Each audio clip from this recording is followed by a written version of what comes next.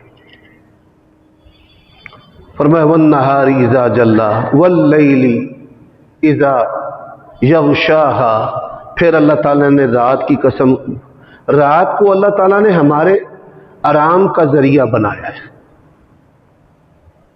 آپ یہ سن کر حیران ہوں گے، جو لوگ رات کو زیادہ دیر تک جاگتے رہتے ہیں تو دو مرض پیدا ہونے کا سب سے زیادہ امکان ہوتا ہے۔ جو لوگ رات کی ڈیوٹی کریں گے، ایک شوگر کا مرض، high blood pressure, low blood pressure, اور ایک کینسر کا جو مرض ہے وہ ان کے اندر پیدا ہوگا۔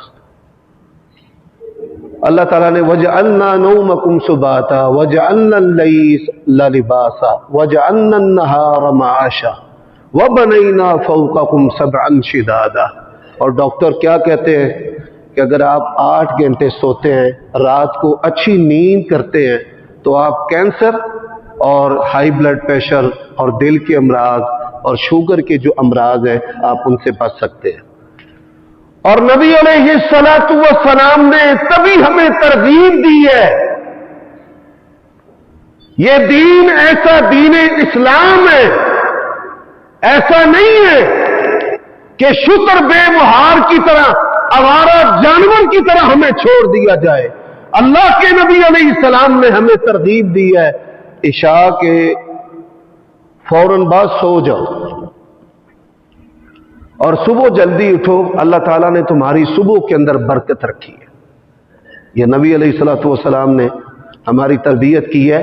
اور یہ جو عمل ہے، جس بندے کے اندر یہ عمل ہے، یہ کتنا چھوٹا سا عمل ہے، آپ کسی بھی بندے کے نیکی، تقوی، پرہیزگاری، للہیت اس کو سمجھنا اور جاننا چاہتے ہیں تو صرف ایک عمل دیکھیں، اگر وہ رات کو جلدی سوتا ہے اور صبح جلدی اٹھتا ہے تو وہ اللہ کے بندوں میں شامل ہے، وہ عباد الرحمن کے اندر شامل ہے۔ حضرات، اللہ تعالیٰ نے ان قسموں کے اٹھانے کے بعد کیا کہا ہے؟ وَنَفْسٍ وَمَا سَوَّاهَا وَالسَّمَاءِ وَمَا بَنَاهَا وَالْأَرْضِ وَمَا طَحَاهَا وَنَفْسٍ وَمَا سَوَّاهَا۔ پہلے 5 قسمیں اٹھائیں، پھر 6 قسمیں اللہ نے اٹھائیں۔ آسمان کی قسم اور آسمان کو بنانے والے کی قسم۔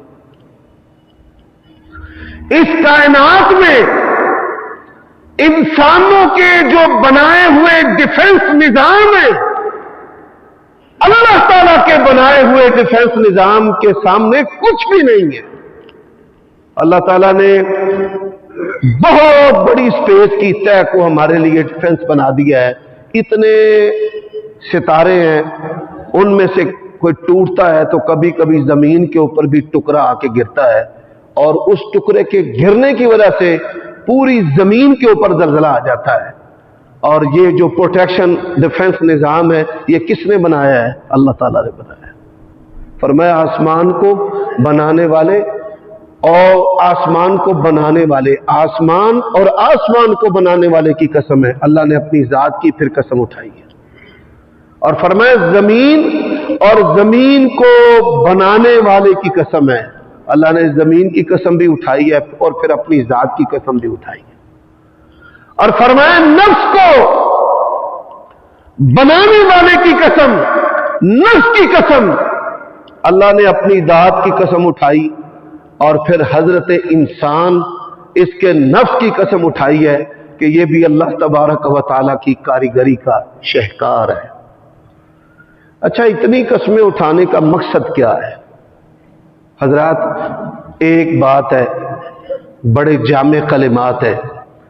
فرمایا قد افلح من زکاہا، تم میں سے وہ شخص جو ہے وہ کامیاب ہو گیا کہ جس نے اپنے آپ کو پاک کیا۔ قد افلح، یقیناً وہ کامیاب ہوا، من زکاہا، جس نے اپنے آپ کو پاک کیا، اپنا محاسبہ کیا، اپنے بارے میں یہ سوچا کہ میں اس نیکی سے پیچھے کیوں اور اپنے بارے میں اس نے سوچا کہ میں اس گناہ سے کیوں پیچھے نہیں ہٹتا. وَقَدْ خَابَ مَنْ دَسَّاهَا، اللہ تعالیٰ نے فرمایا کہ وہ بندہ ناکام ہے کہ جس نے اپنے نفس کو میلا کچیلا کر دیا. اب پاک کرنے والا کون ہے اور میلا کچیلا کرنے والا کون ہے؟ اب آئیے اللہ تعالیٰ کی شریعت سے ہم اس سوال کا جواب لیتے ہیں کہ اپنے آپ کو پاک کرنے والا کون کون سا بندہ ہے. حضرات، سب سے پہلی جو چیز ہے، اللہ تعالیٰ کے جو نیک بندے ہوتے ہیں، ان نیک بندوں کی پہلی نشانی یہ ہے کہ ان کا غصہ ان کے کنٹرول میں ہوتا ہے. جو وسیلہ آدمی ہے وہ شیطان کا گدھا ہے. شیطان اس کے اوپر سوار ہوتا ہے اور پھر وہ اللہ کے حکموں کی بھی پرواہ نہیں کرتا، وہ رشتوں کی بھی پرواہ نہیں کرتا، والدین کی بھی پرواہ نہیں کرتا، اولاد کی بھی پرواہ نہیں کرتا. کبھی بیوی کو طلاق دے گا، کبھی اولاد کو گھر سے نکالے گا، کبھی ان کو گالیاں دے گا. اور کئی لوگ ہیں جو غصے میں کہتے ہیں ایڈا تو قرآن چکی پھرنا ہے، اسی پڑھا ہو یا تو اللہ رسول دیاں گلاں کردا پھرنا. ایسی ایسی بات منہ سے نکالتے ہیں. اللہ تعالیٰ نے قرآن مجید میں فرمایا ہے کہ ان باتوں کے وزن کی وجہ سے زمین و آسمان پھٹ جائیں. ایسی ایسی باتیں انسان غصے کے اندر منہ سے نکالتا ہے. تو بھائی تزکیہ نفس، وہ بندہ اپنے نفس کو پاک کر سکتا ہے جو آدمی وسیلہ نہ ہو تو اپنی عادت بنائے کہ آپ اپنے نفس کو کنٹرول کریں. اللہ کے نبی نے فرمایا پہلوان وہ نہیں ہے کہ جو کسی کو پچھاڑ دے، پہلوان وہ ہے الذی یملک نفسہ عند الغضب، کہ جو غصے کے وقت اپنے نفس کو کنٹرول کرتا ہے. اور یہی وجہ ہے کہ پوری شریعت اسلام کے اندر چند باتیں ہیں جن کو اللہ کے نبی نے سب سے زیادہ بار بار بار بار دہرایا ہے. کیا؟ حضرت ابو درداء رضی اللہ تعالیٰ عنہ آئے، یا رسول اللہ کوئی ایسا عمل بتائیں کہ میں وہ عمل کروں تو مجھے جنت مل جائے. اللہ کے نبی حکیم الامت تھے، وہ اس امت کے طبیب تھے. بندوں کے اندر جو کوتاہیاں ہوتی ان کوتاہیوں کے مطابق ان کو نسخے تجویز کیا کرتے تھے. رسول کریم صلی اللہ علیہ وسلم نے 3 مرتبہ تکرار کے ساتھ کہا لا تغضب لا تغضب لا تغضب، اور میں غصہ نہ کیا کر، غصہ نہ کیا کر، غصہ نہ کیا کر. وَلَكَ الْجَنَّةُ، اللہ تعالیٰ تجھے اس عمل کے بدلے جنت عطا کرے گا. تو اس بات کو بیان کرنے کا مقصد یہ ہے کہ جو آدمی وسیلہ ہو نا وہ کبھی بھی متقی پرہیزگار نہیں ہو سکتا. یہ ہمارے جو علماء ہوتے ہیں نا، ان میں بھی بڑا غصہ ہوتا ہے. معمولی معمولی باتوں پر بھڑک کے جاتے ہیں، کفر کے فتوے لگاتے ہیں، کسی کو جہنم رسید کرتے ہیں. تو یہ نبوی مزاج اور دین اسلام کے مزاج کے خلاف ہے. سب سے بڑھ کر صبر اور حلم کن لوگوں میں ہونا چاہیے؟ جو علم والے ہیں. کن لوگوں میں ہونا چاہیے؟ جو منصب والے ہیں. کن لوگوں کے اندر حلم اور صبر ہونا چاہیے؟ کہ بھئی جن کو اللہ تعالیٰ نے طاقتور بنایا ہے اور صاحب اختیار بنایا ہے. اور طاقت اور اختیار میں سے یہ عمل بھی شامل ہے زبان کا استعمال. حضرات، تو پہلی جو چیز ہے وہ کیا ہے کہ آپ کا جو غصہ ہے وہ آپ کے کنٹرول میں ہونا چاہیے. دوسری بات، زبان کنٹرول میں ہونی چاہیے. جو بندہ زبان چلانے والا ہے نا وہ کبھی متقی پرہیزگار نہیں ہو سکتا. اور یہ بات یاد رکھیں، جب تک انسان کی زبان چلتی رہے گی اس کی زندگی اتنی زیادہ عمل سے خالی رہے گی. یہ علماء سو جو ہے، ہم بے عملی کا شکار کیوں ہوتے ہیں؟ ہم آپ کو جنت سناتے رہتے ہیں، جہنم بتاتے رہتے ہیں.